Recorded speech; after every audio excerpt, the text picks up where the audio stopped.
আসসালামু আলাইকুম রহমতুল্লাহি ওবরাকাতু। আল ইনসাফ হজ উমরা কাফেলার পক্ষ থেকে সবাইকে জানাচ্ছি আন্তরিক শুভেচ্ছা এবং অভিনন্দন।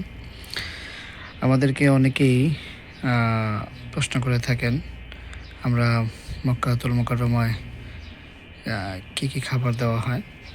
বরাবরের মতো মক্কা মদিনায় আমরা খাবারগুলো এক এক দিন এক এক আইটেমের মিলেমিশি করি। এরপরে হাজিদের চাহিদা অনুযায়ী আমরা খাবারগুলো সার্ভ করে থাকি ইনশাআল্লাহ। তো আমাদের ডিমান্ড ছিল হাজিদের একটু খিচুড়ি। তো আলহামদুলিল্লাহ আমরা সকালের নাস্তায় খিচুড়ির ব্যবস্থা করেছি মাশাআল্লাহ, একটা প্রিমিয়াম বক্সে। প্রত্যেকটা হাজির জন্য খিচুড়ি এসেছে। সকালে রুটি, সবজি, ডাল অথবা হালুয়া থাকে, আর সাথে একটা করে ডিম। প্রত্যেকটা ডিমের গায়ে ডেট দেওয়া থাকে।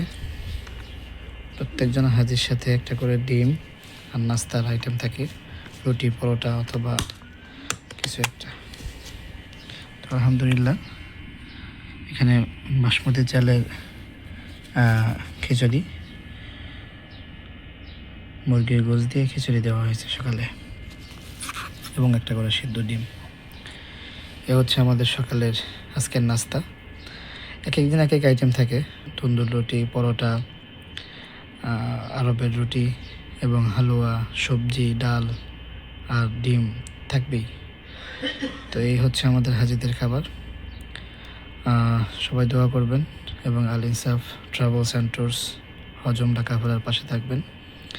আমাদের হাজিদের সুবিধার জন্য যা যা দরকার ইনশাআল্লাহ আমরা তাই করছি বা করি। আল্লাহ তাআলা আমাদেরকে কবুল করুন, প্রত্যেকটা হাজিকে কবুল করুক, আমিন। আসসালামু আলাইকুম।